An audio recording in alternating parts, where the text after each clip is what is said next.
Hello friends, നമ്മൾ trade ചെയ്യുമ്പോൾ ചില എറേഴ്സ് റിപ്പീറ്റഡ് ആയിട്ട് വരുന്ന പോലെ തോന്നാറില്ലേ? മീൻസ് അത് ചെയ്യേണ്ടായിരുന്നു, നമ്മൾ മുമ്പ് ചെയ്തതാണല്ലോ, ഇപ്രാവശ്യം അതുപോലെ തന്നെ സംഭവിച്ചു, അങ്ങനെ തോന്നാറില്ലേ? അങ്ങനെയുള്ള ചില എറേഴ്സ് നമ്മൾ ട്രേഡിങ്ങിൽ അവോയ്ഡ് ചെയ്യാൻ വേണ്ടി പ്രോഫിറ്റബിളായ ട്രേഡേഴ്സൊക്കെ ചെയ്യുന്ന ഒരു ടെക്നിക്ക് ഉണ്ട്. മീൻസ് അതാണ് ജേർണലിങ്. ഓക്കെ, ജേർണലിങ്ങിൻ്റെ ഇമ്പോർട്ടൻസ് എന്ന് പറഞ്ഞു കഴിഞ്ഞാൽ ചിലപ്പോൾ നമുക്ക് ആദ്യം മനസ്സിലാവില്ല. കാരണം ഇത് എല്ലാ ദിവസവും എഴുതണം, അങ്ങനെയുള്ള പ്രശ്നങ്ങളുണ്ട്. നമ്മൾ ഓരോ ദിവസവും എടുക്കുന്ന ട്രേഡ് അനലൈസ് ചെയ്യുക, അതിനെക്കുറിച്ച് എഴുതി വെക്കുക. അത് എൻട്രി ടൈം, എത്ര ക്വാണ്ടിറ്റി എടുത്തു, എക്സിറ്റ് ടൈം, എന്തുകൊണ്ടാണ് എക്സിറ്റ് ചെയ്തത്, രണ്ടിനുള്ള റീസൺ, ഈ കാര്യങ്ങളൊക്കെ നമ്മൾ നോട്ട് ചെയ്ത് വെക്കും.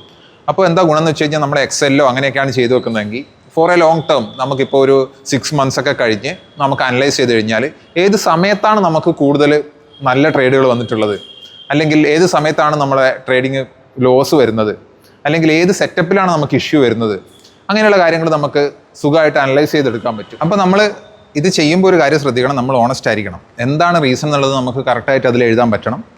പിന്നെ ഇതിനു വേണ്ടി സോഫ്റ്റ്വെയറുകളൊക്കെ ഉണ്ട് കേട്ടോ. ഇപ്പോൾ ജേർണൽ ചെയ്യാൻ പറ്റിയ സോഫ്റ്റ്വെയർസ് ഒക്കെ ഉണ്ട്, പെയ്ഡ് സോഫ്റ്റ്വെയർസ് ഉണ്ട്. അവർ തന്നെ അനലൈസ് ചെയ്ത് നമ്മുടെ ഇഷ്യൂസ് എന്തൊക്കെയാണെന്നൊക്കെ പറഞ്ഞു തരും. ട്രേഡ് തന്നെ ഡയറക്റ്റ് മീൻസ് നമ്മുടെ ബ്രോക്കർ ലിങ്ക് ചെയ്തിട്ട് നമുക്ക് ചെയ്യാൻ പറ്റും. അങ്ങനെയുള്ള ഓപ്ഷൻസ് ഉണ്ട്.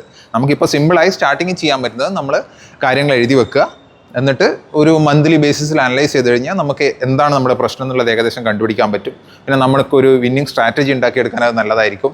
കണ്ടിന്യൂസ് എറേഴ്സ് ഒഴിവാക്കാൻ പറ്റും. ഓക്കെ, ബാക്കി കാര്യം നമുക്ക് അടുത്ത ദിവസം പറയാം.